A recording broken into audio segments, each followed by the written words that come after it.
Greetings and welcome to the Criticism channel. My name is Manos and I will be your host for the next 5 minutes. Today's menu, review of the epic western Killers of the Flower Moon.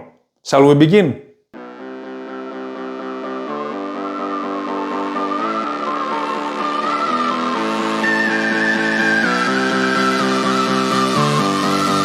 The hype for this film has reached the stratosphere, and that seems logical because when you hear the names Leonardo DiCaprio, Robert De Niro and Martin Scorsese, what can you expect? So the question is, did the result meet the expectations?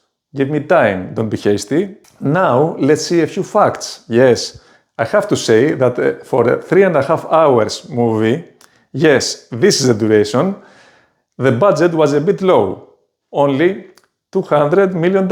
And on the other hand, the box office has reached so far $70 million. But okay, it's very early, this number will surely rise, I hope. The place that was filmed was actually the location that the Osage murder took place, in Oklahoma. And yes, the story is true. The killings are real facts. And the film was based on a book from the American author David Grann. Now let's go to some serious factors. And yes, I'm talking about the director, Martin Scorsese.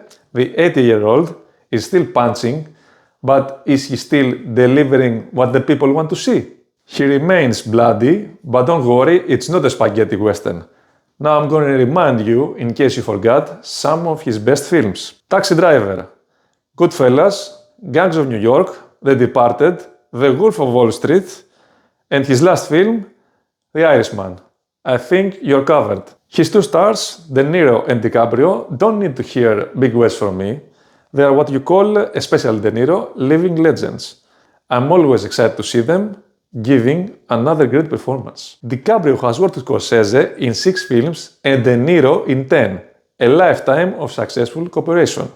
I think they get along fine, these three. Now, a little summary and then conclusion, with no spoilers. Ernest has returned from the war to his uncle, the King, nickname, who lives in Oklahoma in the Osage tribe territory. Whose land is this? My land. Well, our war hero has arrived. You made a good choice coming back here. This land has made all the Indians extremely rich. Why? Because they struck oil. Osage are the finest, wealthiest, and most beautiful people on God's earth. They outsmarted everybody.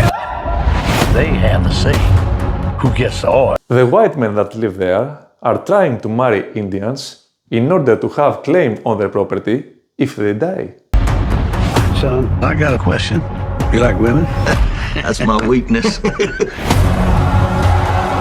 Well, we mix these families together, and that estate money flows the right direction. It'll come to us. Flirting has begun.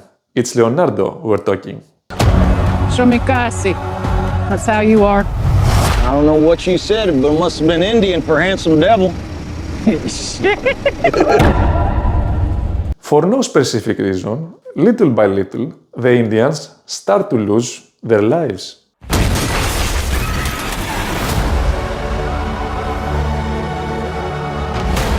You gotta pick a side. I don't even know if you love me anymore. Of course I love you. And that finally attracts attention. I was sent down from Washington, D.C. to see about these murders. We have so many deaths we've lost count. There's just bad luck. Seems more like an epidemic than bad luck to me. Will this end good?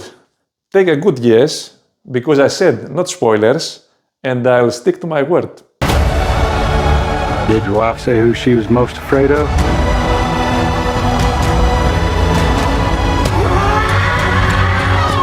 Don't do something you're gonna regret for the rest of your life. Conclusions time. Okay, we have a good DiCaprio, but I think his role didn't help him to perform even better. For Robert De Niro, big respect, he was more than fine. And as for directing, yes, Scorsese still has it, but 3.5 hours movie was a big mistake. If it was 2.5 hours, I think it would have gained better comments. As for the music, it was decent, no argue there.